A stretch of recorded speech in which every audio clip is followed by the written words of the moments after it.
This happened about 9 years ago. I was 17 at the time and in my senior year of high school. Came home from work one night, ate dinner, did homework, went to sleep. I wake up the next morning super sick. Vomiting, other flu symptoms, whatever. I had the worst headache ever. Didn't bother taking Tylenol or anything because I couldn't keep anything down. By the end of the day, I was feeling so much better. Flash forward to the middle of the night. Woke up, had to go to the bathroom. When I turned off the light, I went blind. Like full darkness blind. It wasn't just the hallway being super dark, we have a little plug-in light. I managed to get back to my room and turned on my light. I don't know how to explain it, but I could see the light trying to break through the blindness. Kind of like how you shut your eyes with the lights on. Hopefully that makes sense. Anyways, I managed to make it back to bed and just lay there. I felt super clammy. My body felt weird and tingly. After about 20 seconds, my vision came back. Now, to anyone reading this, do not do what I did. I went back to sleep. I know, incredibly stupid. I should have woken my mom or dad. At the time, I was too freaked out. Just went, that was weird, and went back to sleep. The next morning, I completely forgot the whole blindness ordeal. How? No clue. I get ready for school, and the exact same thing happens. Turn off bathroom light, total blindness.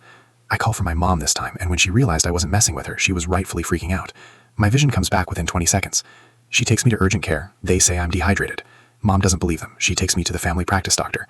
She only took me to urgent care because family practice didn't have an opening until the mid-afternoon. Family doctor orders an MRI for the next day just to rule things out.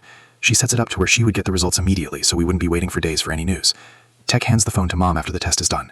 I knew it was bad because Mom started crying. Mom on a phone call plus crying equals bad. The technicians let us talk in the other room. Mom tells me family doc sees a tumor. I felt numb. I was only 17, a senior in high school that was set to go to college next fall to begin a teaching degree. Family doctor refers us to a surgeon in Chicago. On Tuesday, October 17, 2017, I had what I thought was a consultation. They had me do another MRI because surgeons love their own copies of things. He tells me what he calls a plumbing problem. The tumor, about a centimeter big, was on the pineal gland of my brain. It wasn't allowing brain fluid to drain properly. He tells me I'm having surgery the next day and that he was going to create an alternate path for the fluid to drain. If that didn't work, I'd have to have another surgery for a shunt. The tumor can't be removed because we're talking shades of gray, and it'd be extremely difficult to tell the difference between it and my brain. One wrong move could cause a stroke, paralysis, blindness, or even death. Me being me, I asked him if the surgery could be pushed back a week, because tell me why I was worried about my classes when I had a fucking brain tumor.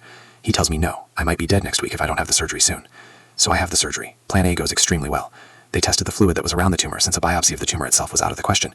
Everything came back negative, so it was classified as a benign tumor. I was in the hospital for about 5 days and then spent 2 weeks at home on bed rest because I was still considered a fall risk. I'm happy to report after all these years, my tumor, which I have named Fabio, hasn't grown at all. I see a different specialist, one who sees my thing more often. She thinks it's an NF1 tumor. My mom has the gene. She has them all over her body externally. My sister has a couple and I do as well. NF1 tumors could also grow internally. So why Fabio? When I got the news and even after my surgery, I felt this weight. Probably should have gone to therapy, but didn't. After surgery, we had to watch it very closely to make sure it wasn't growing. Each visit scared the shit out of me. I was numb about it. If I thought about it, I'd panic and just shove it down. I called it the Elsa method. Conceal, don't feel, just shove that shit down. Not the best coping method, but it worked for the time. Another coping mechanism was joking about it. I figured if I could laugh about it and my own mortality, it wouldn't have any power over me.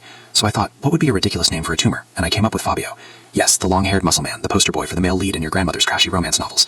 Anyway, thanks for reading. I hope I made you laugh at times during this long saga. TLDR, found a brain tumor, didn't die, currently fine. By the way, his name is Fabio and is living rent-free on my brain.